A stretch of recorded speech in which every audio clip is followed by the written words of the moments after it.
அனைவருக்கும் வணக்கம். Welcome back to my channel 3D Lifestyles Germany. இன்னைக்கு இந்த வீடியோவில் கிறிஸ்மஸுக்கு எக்லெஸ் ப்ளம் கேக் எப்படி செய்கிறதுன்னு பார்க்க போகிறீங்க. ஹோப் இந்த வீடியோ உங்களுக்கு யூஸ்ஃபுல்லாகவும் இன்ட்ரெஸ்டிங்காகவும் இருக்குமெண்டு. இந்த வீடியோ உங்களுக்கு பிடிச்சிருந்ததுன்னா தம்ஸ் அப் பண்ணுங்கள். என்னோட சேனலுக்கு நீங்கள் சப்போர்ட் பண்ண விரும்புனீங்கன்னா என்னோட சேனலில் இருக்கா சப்ஸ்கிரைப் பண்ணி விடுங்க. வாங்க இப்போ வீடியோக்குள்ளே போகலாம்.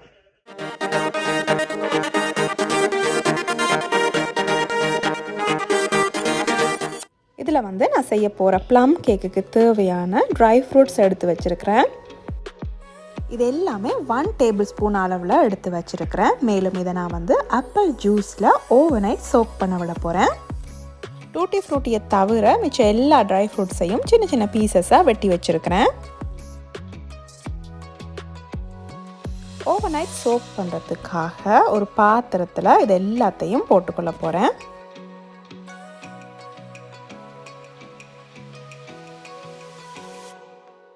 இனி நான் இதில் 1 கப் ஆப்பிள் ஜூஸ் ஆட் பண்ணுறேன். நாங்கள் எடுக்கிற ட்ரை ஃப்ரூட்ஸ் மூழ்கிற அளவுக்கு ஆப்பிள் ஜூஸ் சேர்த்தா போதும். இனி நான் இந்த கேக்குக்கு மெயினாக கலரை கொண்டு வர கேரமல் சிரப் செய்ய போகிறேன். ஸோ அதுக்காக 2 டேபிள் ஸ்பூன் அளவுக்கு ப்ரௌன் சுகரை எடுத்து அதை கேரமலைஸ் பண்ணிக்கொள்ள போகிறேன்.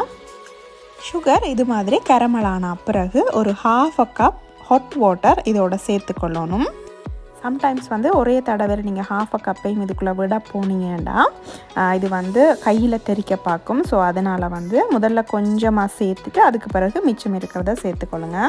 மேலும் இந்த கேரமலில் குளிர் தண்ணி சேர்த்திங்கன்னா கட்டி பட பார்க்கும். அதனால் ஹாட் வாட்டரே சேர்த்துக்கொள்ளுங்க. நாங்கள் ஆட் பண்ணின ஹாட் வாட்டர் 1/4 கப் ஆனதும் இதை கூல் பண்ணிக்கொள்ளணும். இது நல்லா ஆறினதும் நாங்கள் எடுத்து வச்சுருக்கிற ட்ரை ஃப்ரூட்ஸுக்குள்ளே சேர்த்து நல்லா சோக் பண்ண விடணும். உங்களுக்கு இது மாதிரி சோக் பண்ண வச்சு கேக் செய்கிறதுக்கு டைம் இல்லைன்னா நாங்கள் செஞ்ச இந்த கேரமல் சிரப்புக்குள்ளேயே நாங்கள் எடுத்து வச்சுருக்க இந்த ட்ரை ஃப்ரூட்ஸையும் ஜூஸையும் சேர்த்து ஒரு 10 நிமிஷத்துக்கு குக் பண்ணிவிட்டு உடனே கேக் செய்யலாம். இதில் நான் ஓவர்நைட் சோக் பண்ண விட போகிறேன். இந்த கேக்கின வாசனைக்காக ஸ்பைசஸ் கொஞ்சம் எடுத்திருக்கிறேன். முழு ஏலக்காய் எடுத்திருக்கிறேன், பட்டை பவுடர் எடுத்திருக்கிறேன், ஏலக்காய் பவுடர், மேலும் சுக்கு பவுடர். இதெல்லாம் முழு ஸ்பைசஸாக இருந்ததுண்டா பவுடர் பண்ணி எடுத்துக்கொள்ளுங்க. இந்த கேக்குக்கு 1/4 கப் சுகர் தேவைப்படுது. ஸோ அதை நான் அரைச்சி எடுக்க போகிறேன். அதை அரைக்கும் போதே இந்த ஏலக்காயையும் அதுக்குள்ளே போட்டு பவுடர் பண்ணி எடுத்துக்கொள்ள போகிறேன். இது ஓவர்நைட் சோக் ஆகின ட்ரை ஃப்ரூட்ஸ். இனி நான் கேக் செய்கிறதுக்கு ஸ்டார்ட் பண்ண போகிறேன். முதல்ல நான் 1/4 கப் கொண்டென்ஸ் மில்க் இதோட சேர்த்துக்கொள்கிறேன். இது ஒரு எக்லெஸ் கேக்குன்றதால கேக் ஃப்ளஃபியாக வரத்துக்காக 1/4 கப் பட்டர் மில்க் சேர்த்துக்கொள்கிறேன். எக் சேர்க்க போகிறீங்கன்னா பட்டர் மில்க்குக்கு பதிலாக 1 எக் சேர்த்துக்கொள்ளலாம். இது மாதிரி எல்லாத்தையும் சேர்த்துட்டு கொஞ்சமாக மிக்ஸ் பண்ணிக்கொள்ளணும். இனி நான் இதில் ஸ்பைசி சேர்க்க போகிறேன். நான் முதல்ல காட்டின ஸ்பைசிஸ் எல்லாம் ஒரு 1/4 டீஸ்பூன் அளவு எடுத்து இதில் மிக்ஸ் பண்ண போகிறேன். மேலும் பொடி பண்ணி வச்சுருக்கிற ப்ரௌன் சுகரையும் ஏலக்காயையும் சேர்த்துக்கொள்ள போகிறேன். எல்லாத்தையும் சேர்த்துட்டு பீட்டரால் மிக்ஸ் பண்ணிக்கொள்ள போகிறேன். நல்லா மிக்ஸ் பண்ணின பிறகு இப்போ நான் இந்த பேட்டருக்கு 1 கப் மாவும் 1 டீஸ்பூன் பேக்கிங் சோடாவும் சேர்க்க போகிறேன்.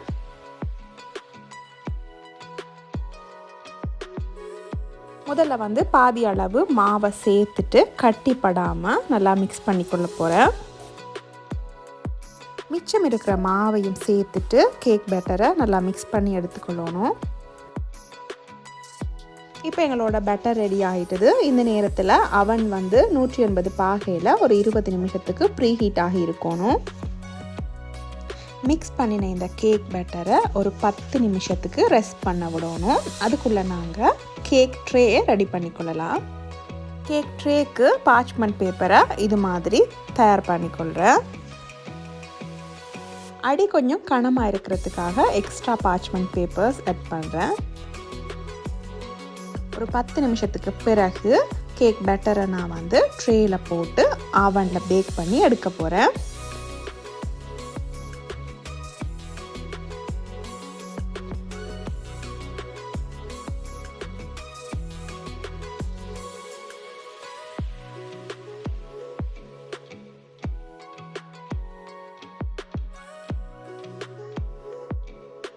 இந்த கேக்கை வந்து அவன்ட அடி தட்டில் தான் போடணும்.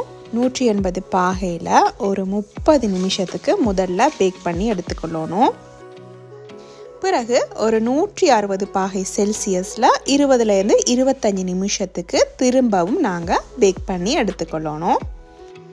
நிறைய பழங்கள் எல்லாம் போட்டு செய்கிறதால டபுள் பேக்கிங் செய்யணும். இப்போ எங்களோட கேக் ரெடி ஆகிட்டுது. நாங்கள் எந்த விதமான கேக் செஞ்சாலும் முதல் நாள் சாப்பிட்றத விட அடுத்தடுத்த நாள் சாப்பிட்டிங்கன்னா நல்ல டேஸ்ட்டாக இருக்கும். இந்த கிறிஸ்மஸ் கேக்கும் அப்படி தாங்க. இவ்வளோதாங்க இந்த வீடியோ. கட்டாயம் இந்த எக்லெஸ் ப்ளம் கேக்கை ஒருக்கா வீட்டில் செஞ்சு பாருங்கள். எப்படி இருந்ததுன்ட்டு கமெண்ட் செக்ஷனில் கமெண்ட் பண்ணுங்கள். ஹோப் இந்த வீடியோ உங்களுக்கு யூஸ்ஃபுல்லாகவும் இன்ட்ரெஸ்டிங்காகவும் இருந்திருக்குமெண்டு. இந்த வீடியோ உங்களுக்கு பிடிச்சிருந்ததுன்னா தம்ஸ் அப் பண்ணுங்கள். என்னோட சேனலுக்கு நீங்கள் சப்போர்ட் பண்ண விரும்புனீங்கன்னா என்னோட சேனல் ஒருக்கா சப்ஸ்கிரைப் பண்ணி விடுங்க. இன்னும் ஒரு இன்ட்ரெஸ்டிங்கான வீடியோவோட சந்திக்கலாம். Until then 3D Lifestyles Germany தரிசி. நன்றி, வணக்கம்.